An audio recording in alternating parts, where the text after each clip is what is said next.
du partenariat fructueux existant entre cette institution américaine et le Togo. Nous écoutons le chef de la délégation zélandaise et la directrice adjointe du corps de la paix au micro de Clarisse Attikley. Nous sommes dans la région Asie-Pacifique que nous connaissons très très bien, mais nous n'avons pas énormément de connaissances de cette région du monde et nous voulons que ça change. Alors, je suis ici pour comprendre, pour écouter, pour approfondir la connaissance de la Nouvelle-Zélande sur les questions qui concernent le Togo dans sa région, les grandes questions de sécurité et de l'économie. Et aussi, je voulais parler au Premier ministre de l'intérêt qu'a la Nouvelle-Zélande à l'expérience du Togo quand le Togo était membre du Conseil de sécurité des Nations Unies. Vous venez de terminer les 2 ans de votre séjour au Conseil de sécurité. La Nouvelle-Zélande est candidat pour un des sièges non permanents et les élections auront lieu en octobre. Et nous comptons continuer le bon travail qu'a fait le Togo, qui a vraiment initié les discussions sur des questions très importantes, comme sur la piraterie maritime dans le golfe de Guinée, et on pense que le Togo a bien montré le chemin que nous serons heureux à suivre. Well, I had a wonderful visit with the Prime Minister, and the purpose of my visit is to thank him for. Je suis venu ici pour rencontrer le Premier ministre et le remercier de l'accueil que le gouvernement togolais, mais aussi le peuple togolais tout entier ont réservé à mon équipe et à moi-même pendant notre visite. Nous avons visité plusieurs endroits au Togo où 70 volontaires du corps de la paix travaillent et nous avons vu ce qu'ils font sur le terrain et nous avons vu aussi l'accueil que la communauté réserve à ces volontaires. Nous avons plus de 2700 volontaires qui ont travaillé au Togo depuis l'existence du corps de la paix au Togo et notre objectif ici c'est de pouvoir remercier le Togo pour la collaboration et envisager des collaborations futures avec le gouvernement et le peuple togolais. Autre actualité ce vendredi, le site d'Akore-Sewa, le site agricole d'Akore-Sewa dans le Vaud, aménagé il y a 6 mois par le ministère de l'Agriculture, de l'Élevage et de la Pêche à des fins de maraîchage au profit des populations de la localité, a été visité ce matin par la ministre Victoire Dogwe du Développement à la base. Elle a conduit la délégation du collectif des volontaires pour le développement de Vaud qui accompagne ce projet du gouvernement. Le site d'Akore-Sewa est l'un des sites aménagés par le ministère en charge de l'agriculture dans le cadre du projet ZAP, zone d'aménagement agricole planifiée pour assurer la sécurité alimentaire au Togo. Le compte rendu de cette visite avec Vincent Pauvel et Arnaud Kileo. Akore-Sewa dans la préfecture de Vaud, 50 hectares ont été emblavés dans le cadre du projet ZAP, zone d'aménagement agricole planifiée initié par le ministère de l'Agriculture. 6 mois après sa mise en valeur, les groupements villageois d'hommes et de femmes tirent déjà profit de la vente des produits maraîchers. Le début, c'est un peu dur pour nous, mais dans 2 mois, on a vu qu'on a commencé à cueillir des choses et puis bon, petit à petit, lorsqu'on vend les choses, on a vu que comme il y a de l'argent, nous arrivons à régler nos problèmes. Nous avions commencé, ça fait 6 mois, et nous avions identifié ce site comme un site propice pour le maraîchage. Ces femmes, on leur a donné environ demi-hectare, 1/4 à demi-hectare selon la capacité de chaque femme pour produire le maraîchage. Et à la fin, ces femmes maintenant vont collecter l'argent pour payer aux propriétaires terriens. La délégation du collectif des volontaires pour le développement de la préfecture de Vaud, conduite par la ministre du Développement à la base, Victoire Dogwe, est allée apprécier l'impact du projet dans la vie des populations rurales et échanger avec les encadreurs et les bénéficiaires sur ce qui reste à faire pour pérenniser les acquis du projet ZAP dans le milieu. L'apport du CVDV à ce jour fait environ une dizaine de millions. L'apport a consisté à acheter des semences, acheter des équipements pour qu'on fasse l'aménagement des tuyaux, de motopompes, et donc à accompagner le projet dans son démarrage. L'objectif étant donc, par cette activité génératrice de revenus, de figer la population de Sévagan, le village d'Akoré-Sewa, ici, de créer de la valeur, travailler la terre, créer des emplois et donc, par voie de conséquence, permettre donc à cette population d'avoir un mieux-être. Environ 200 producteurs, en majorité les femmes, exploitent le site pour le maraîchage. Le collectif des volontaires pour le développement de veaux s'implique activement dans l'exécution du dit projet en soutenant matériellement les producteurs et lutter ainsi contre la pauvreté à travers l'autonomisation économique des femmes. Il s'agit à long terme de créer des emplois sur place et freiner l'exode rural des jeunes.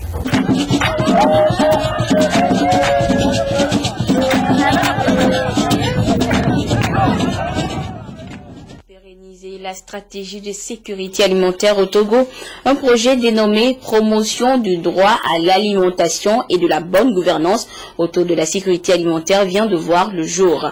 Estimé à 196 millions de francs CFA, ce projet va permettre l'implication de tous les acteurs dans ce processus d'alimentation des populations togolaises. Robert Potogli, Charlotte Moussinet.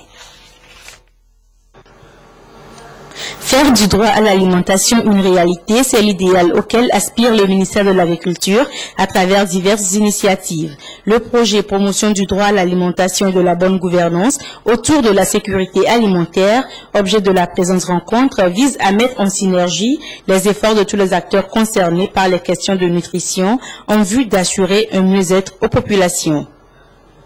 L'objectif premier, c'est d'abord de faire prendre conscience à toute l'opinion nationale que le droit à l'alimentation est un droit tout comme le droit à l'éducation, le droit à la santé. Deuxième, c'est de renforcer leur capacité, l'ensemble de ces acteurs-là, à travers des cadres de concertation, pour qu'ils puissent faire le plaidoyer et faire le suivi également de la mise en place des moyens pour concrétiser ce droit au niveau de notre pays. Ce projet est en adéquation avec le premier objectif de la FAO, celui d'éradiquer la faim, l'insécurité alimentaire et la malnutrition dans le monde. C'est le devoir de la FAO, compte tenu de son mandat, de venir, dans le cadre de son assistance, appuyer le gouvernement dans ses efforts d'arriver à un niveau de sécurité alimentaire le plus élevé possible. Au Togo, le taux de prévalence de la sous-alimentation est passé de 32,8% à 16,4%, ce qui a valu aux autorités une distinction de la part de la FAO en 2013. Le ministre de l'Agriculture invite tous les acteurs à une action plus soutenue pour de meilleurs résultats. Le droit à l'alimentation n'est pas seulement une affaire des gouvernants. Il doit s'inscrire au quotidien dans le comportement de chaque composante sociale de la nation. Toutes les couches sociales doivent donc se l'approprier en le traduisant dans les faits par une implication plus soutenue et un travail assidu qui concourt à la réalisation de la sécurité alimentaire. Le projet a été financé par la FAO à hauteur de 196 millions de francs CFA. Par ailleurs, le ministère de l'Agriculture a bénéficié d'un lot de matériel informatique d'une valeur de 20 millions de francs CFA de la part de la GIZ. Les produits issus de l'élevage aussi rentrent dans l'alimentation équilibrée des populations. Mais il faudrait que ces produits soient de meilleure qualité. Raison d'une étude réalisée par l'Institut togolais de recherche agronomique ITRA sur l'élevage des pintades dans les régions de la Kara et des savanes. Des précisions avec notre correspondant à Dapaon, Désiré Aloy. L'Institut togolais de recherche agronomique ITRA et le Centre de recherche agronomique de la savane sèche-crasse au secours des éleveurs des pintades dans la région des savanes. Dans le cadre du projet PPAO Togo qui œuvre pour générer des technologies adaptées et promouvoir les bonnes pratiques agricoles, ITRA a initié des échanges d'expériences sur l'élevage des pintades dans la région de la Kara et des savanes. Les recherches achevées, il faut restituer les résultats aux éleveurs. La technologie sur l'itinéraire d'élevage amélioré de Pentado a été testée plusieurs fois et elle s'est avérée efficace pour réduire même de moitié la mortalité qui a été enregistrée dans la région. Il y a une technologie qui pourra permettre aux éleveurs d'améliorer la productivité de la pintade dans la région. La technique consiste à apporter une source de chaleur au moment du démarrage. Donc chauffer les pentados, et ce chauffage a été fait avec le charbon de bois pendant la nuit. Deuxième chose, il faut un suivi sanitaire à des périodes spécifiques. Si vous respectez la technologie, sur 100, vous pouvez avoir 78. Or avant, sur les 100, vous allez tout perdre. Les éleveurs de volailles Tess à Naki Ouest, à Doré et à Koumougan, respectivement d'Antone, Tandoua et Oti, se réjouissent. Avec l'appui des conseillers et de l'ITRA, mais voilà, aujourd'hui, ma situation est un peu améliorée. À présent, si je lève au moins 100 pentades, j'ai au moins 80. Le directeur de ITRACAS, Kara Savane, a demandé aux éleveurs de prendre au sérieux cette nouvelle méthode avec l'aide des vétérinaires en vue de sa vulgarisation. Il a en outre invité toute la couche féminine à se joindre au projet pour ensemble faire avancer le PPAO. Et c'est également la région des Savanes qui est la cible d'un projet pilote sur l'identification des bovins. Une initiative qui répond ainsi aux besoins de la mise en place d'un système national d'identification et de traçabilité des animaux. Christine Pichekialde. Dans les pays du Sahel, les éleveurs de ces pays migrent avec leurs troupeaux vers le Togo. Ce pays d'accueil, à l'instar des autres de la sous-région, ne dispose pas de système qui permet de retracer le mouvement des bovins locaux et celui des troupeaux transhumants. Dans ces conditions, le cheptel national n'est ni protégé contre les flambées épisodiques, ni contre les vols. Le projet pilote sur l'identification des animaux dans la région des Savanes répond aux besoins de la mise en place d'un système national d'identification et de la traçabilité des animaux. C'est un projet pilote qui consistera à identifier les animaux, surtout les bovins, afin de permettre leur traçabilité, qui permettra de mettre sur le marché des animaux dont on connaît l'origine et de permettre un bon suivi sanitaire. Le Bureau international des ressources animales de l'Union africaine a été toujours aux côtés des États membres dans le développement du secteur de l'élevage. S'il y a un aspect sur lequel les pays africains sont en retard, c'est surtout l'identification et la traçabilité des animaux pour non seulement contrôler le mouvement du bétail, mais aussi ouvrir l'accès, permettre l'accès des produits animaux au marché international. C'est la qualité du projet proposé par le Togo qui a déterminé le choix du Togo parmi les 8 pays africains retenus, dont le Togo est le seul pays de la CEDEAO. Ce projet pilote, selon le directeur du cabinet du ministère en charge de l'élevage, va renforcer les actions déjà inscrites dans le programme d'appui à la sécurité alimentaire. Il est financé par l'Union européenne et l'Union africaine sur une période de 12 mois. Du 20 au 22 mars prochain se tiendra à l'Université de Lomé la 4e édition du Forum national de coopération universitaire. Ce rendez-vous d'échange entre universités publiques et privées du Togo aura pour thème « Coopérer pour l'excellence de l'enseignement supérieur au Togo ». Nathalie Panégué nous en dit plus.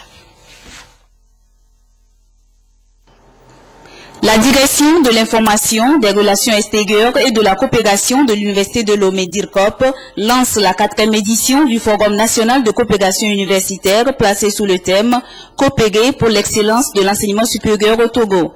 Des échanges entre universités publiques et privées du Togo qui démarrent donc jeudi prochain à l'Université de Lomé pour 3 jours. Il s'agit de voir les différentes modalités en termes de formation, en termes de recherche, en termes d'innovation et de technologie, donc les différentes modalités apportées à la formation pour que les élèves qui sortent des lycées puissent acquérir les meilleures formations leur permettant de répondre aux exigences du monde du travail. La meilleure adéquation formation-emploi, le système LMD, les programmes d'enseignement, les questions d'orientation pédagogique sont autant de sujets qui seront débattus. Une dizaine d'universités privées et plusieurs acteurs du monde de travail seront au rendez-vous. Nous donnerons des opportunités aux jeunes de pouvoir s'essayer à des entretiens d'embauche, à l'orientation professionnelle et aux techniques de recherche de l'emploi. À ce lancement officiel, un hommage mérité a été rendu au professeur Étienne Haïté, grâce à qui aujourd'hui le forum est devenu un événement de taille. Et l'auditorium du campus universitaire de Lomé abrite depuis hier la 11e édition de la Journée africaine de la médecine traditionnelle. Recherche-développement en médecine traditionnelle, c'est autour de ce thème que les tradis praticiens veulent démontrer les valeurs de la pharmacopée au public. Gérard Lagoudou, Ramdan Bassina. Recherche-développement en médecine traditionnelle, c'est le thème retenu pour la célébration des Journées africaines de la médecine traditionnelle 11e édition, une commémoration de 2 jours pour la valorisation de la médecine traditionnelle africaine. Nous allons nous mettre en forme parce qu'on a sorti des livres qui comportent certaines plantes que nous utilisons dans la région de la CEDEAO. On va en discuter. Il y a tout un tas de choses qu'on va nous enseigner. Mais pour nous, ce qui nous importe, on va se retrouver ensemble pour discuter. L'occasion pour le secrétaire général du ministère de la Santé de rappeler les travaux édifiants réalisés par le secteur de la médecine traditionnelle au Togo. Parmi les avancées enregistrées, l'inauguration du premier centre préfectoral de la médecine traditionnelle au Togo, reconnu par l'Organisation mondiale de la santé, l'organisation du prix Mérite Togo, l'inscription du Togo dans le livre d'or de la pharmacopée de l'Afrique de l'Ouest et l'appui à la finalisation et à la validation du document de la politique nationale de la médecine traditionnelle du Togo en novembre 2013. Cette cérémonie de lancement officiel s'est achevée par une visite des stands et des ouvrages de recherche. Par ailleurs, le président de la Fédération a invité les membres à faire parvenir les résultats de leurs activités pour une publication au bulletin de leur corporation. Et vous suivrez dans nos prochaines éditions une enquête sur l'efficacité de cette médecine traditionnelle dans le traitement des pathologies de nos jours. Des professionnels de l'aménagement urbain étaient au port Lomé conteneur terminal mercredi dernier. Une occasion pour ces urbanistes d'évaluer le respect de la transition énergétique dans la construction de ce terminal. Isidore Koubatine. Visite de terrain des professionnels de l'aménagement urbain. Destination, le site du port Lomé conteneur terminal. Objectif de la visite, les questions relatives aux défis de la transition énergétique. Ces urbanistes ont pu apprécier la conception et la réalisation de ce grand chantier qui naturellement tient compte de l'environnement et de l'utilisation des énergies renouvelables. Il y a des formations qui sont faites régulièrement sur la transition énergétique. Et donc ça concerne en gros les questions de l'environnement, mais surtout les questions qui vont vers les économies d'énergie d'une façon générale. Et donc nous sommes venus ici pour voir une expérience qui se déroule actuellement à Lomé et où on peut apercevoir des aspects qui concernent ces questions-là. Nous sommes des gens d'architecture, non? Ils sont très intéressés dans les structures, comment on fait ça, les procédures, les mécaniques qu'on utilise, les systèmes de contrôle. Ce déplacement des professionnels de l'aménagement urbain ici au port de Lomé résulte également de la nécessité de changer de système et d'amorcer une mutation dans la réalisation des projets de développement des villes africaines faisant recours à un système d'énergie durable. Actualité hors du Togo, en bref, l'ancien président sierra-léonais Ahmed Teyan Taba est décédé hier. Âgé de 82 ans, il avait fortement contribué à la fin de plus d'une décennie de guerre civile dans son pays, durant laquelle des centaines de personnes, y compris des enfants, ont été mutilés. L'actuel président Ernest Bailly Koroma a décrété une semaine de deuil national pour honorer la mémoire de l'illustre disparu. Au Togo, la maternité de Wetri-Vikondi a bénéficié d'un don de matériel offert par EcoBank Togo. Un geste remis par le comité des femmes de cette institution pour encourager le personnel soignant et commémorer ainsi le 8 mars, journée internationale de la femme. Le compte rendu avec Esther Laclé. Les sages-femmes et accoucheuses du centre médico-social de Wetri-Vikondi à Lomé peuvent pousser un ouf de soulagement. Leur service de maternité va être rénové grâce à un don du comité des femmes d'EcoBank Togo, un chèque de 3 millions de francs CFA. À travers cette action, le comité des femmes d'EcoBank entend améliorer les prestations de soins de santé dans cette structure.